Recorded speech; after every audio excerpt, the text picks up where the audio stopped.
This is David with Tennessee Valley Solar and Mr. DIY Solar.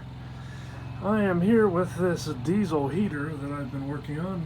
Sorry, it's a little bit hard to see. Light from the door is kind of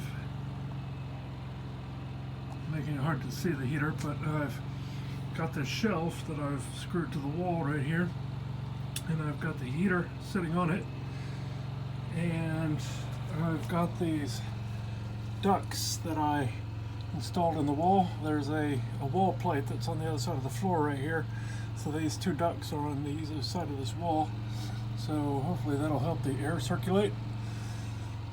And I've got this duct right here is coming down into a blower motor that I'm going to experiment with the directionality on that, but I'm gonna, this blower motor should be blowing that way, and I've got the heater sitting here, sitting backwards from what I intend to do. I'm going to turn that around in a moment. So there's nothing to hook up for for the air on this side, so this is the air in. So I've taken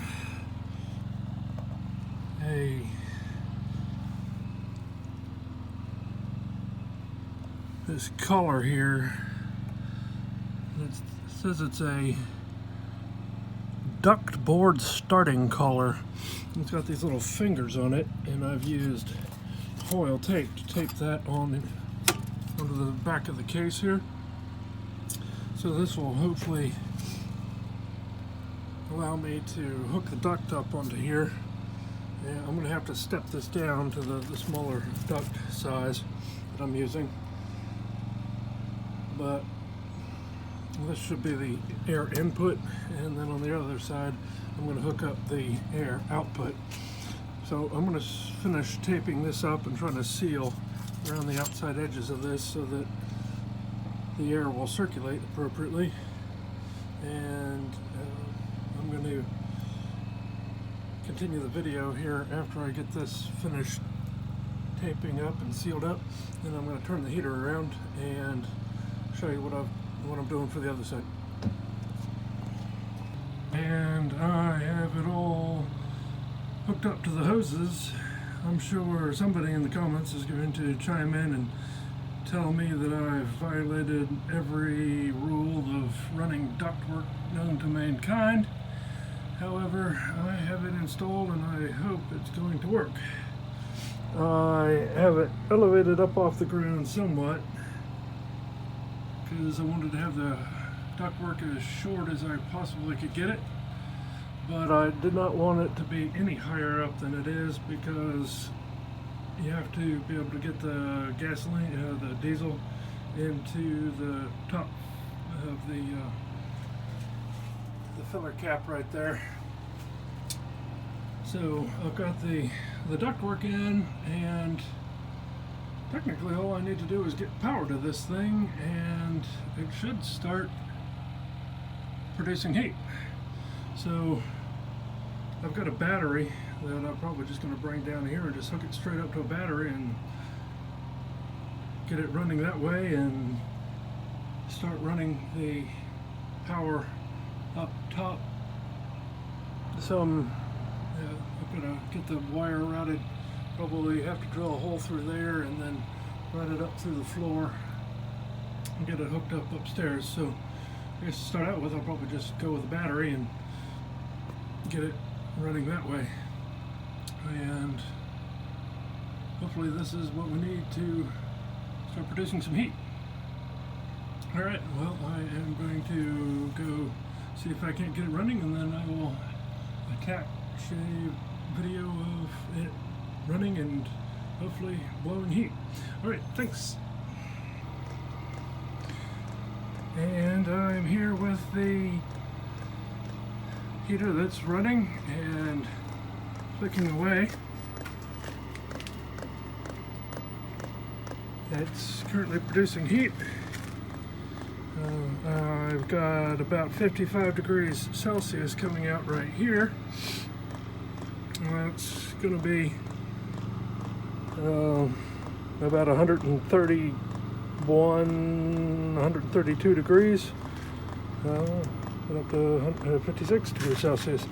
So the temperature is continuing to climb on the heat that's coming out of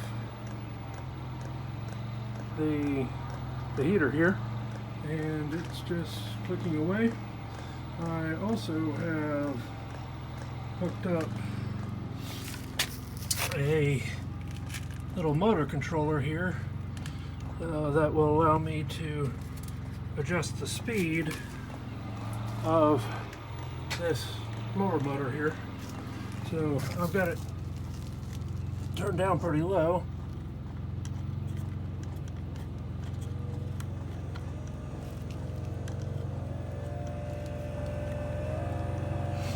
Now I have it turned up to 75%, and it's just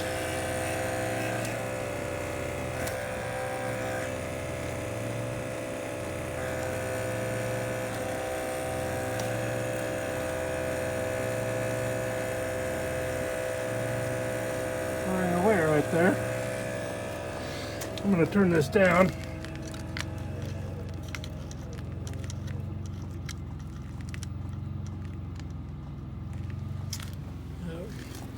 I'm not 100% sure if I actually need the blower.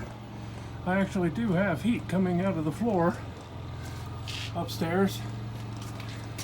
This is too hot to touch right here.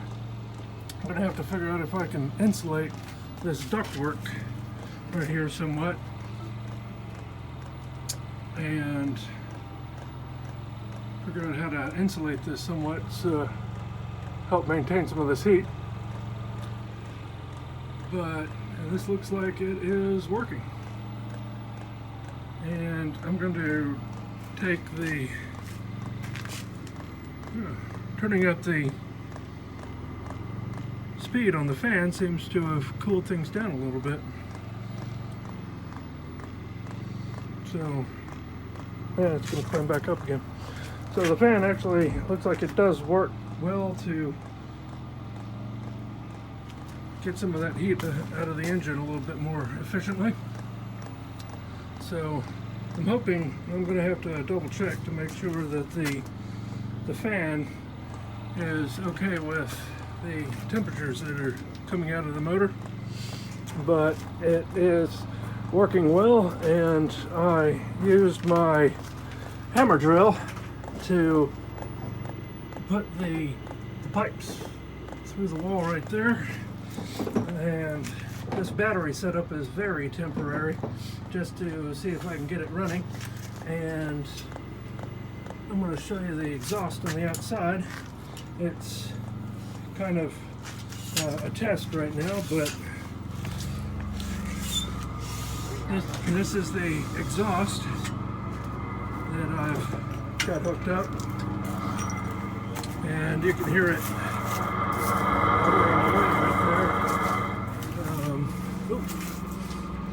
It looks like this is getting kind of hot because I've melted the pipe. Ooh, that's soft. So I'm definitely going to have to do something to capture some of this heat a little bit better. But this is the input for the exhaust, and this is the output for the exhaust. And this space underneath the cabin here can trap exhaust gases. So I'm going to figure out how to get it to exhaust out the side of the cabin there without allowing it to build up under here and rise up through the floor. That usually leads to it getting rather stinky inside.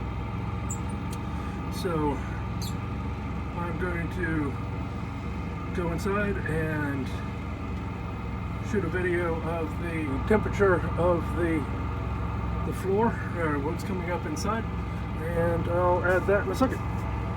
And upstairs I've got about 80 degrees Celsius coming out of the floor vent that's down in here, and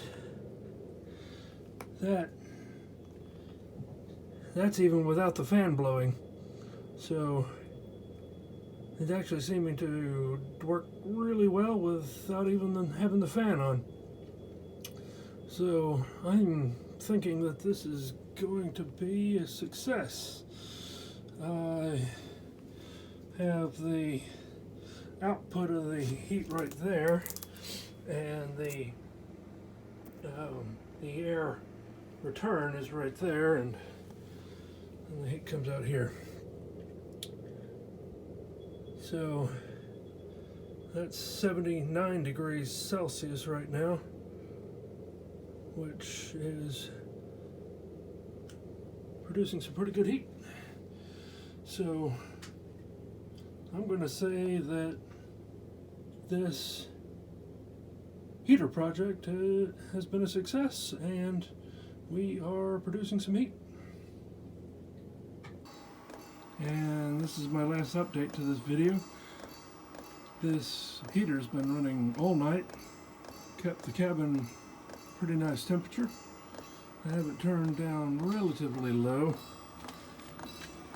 and it's still been, I had it set to about 1.8, and whatever that means as far as the temperature that's coming out of this thing. You can see the still got a little bit of fuel left in there. About ready to fill it up again and just let it keep running. So one of the next projects I have is to try to take this little remote and take this and move this, drill a hole through the floor and move it upstairs. There is a little plug that connects to the remote right here.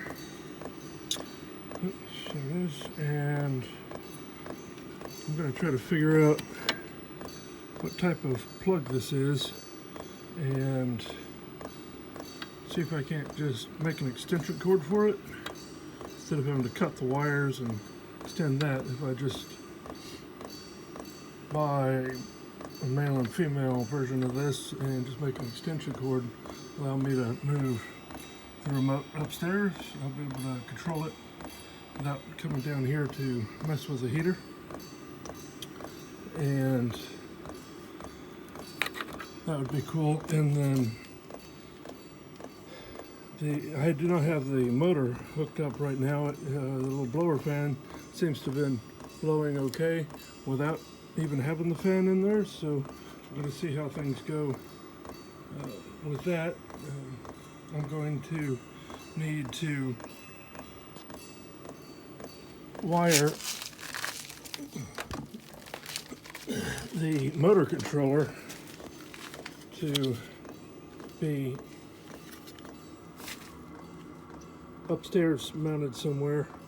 I'll probably mount it upstairs next to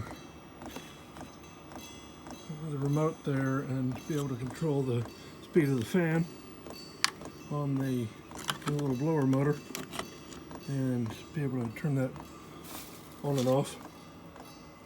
So, but as it is, it seems to be working pretty well. So just thought I'd tack on this update. I'm going to consider this a success for this point in time, and hopefully be able to move the remote and get that working later. So this has been David, Mr. DIY Solar and Tennessee Valley Solar. I hope this series on this little diesel heater has been useful for somebody. It's definitely a cheap way to heat your small cabin with this or shop or whatever with a little heater like this, and short ducts and some vent boxes. It seems to be an effective way to cheaply produce some heat. So I make videos about off-grid living, solar, and I'm setting up the cabin that I've got here. If this has been useful for you, please like and subscribe, and let me know what you think about the diesel heaters like this. All right, thanks so much. Bye.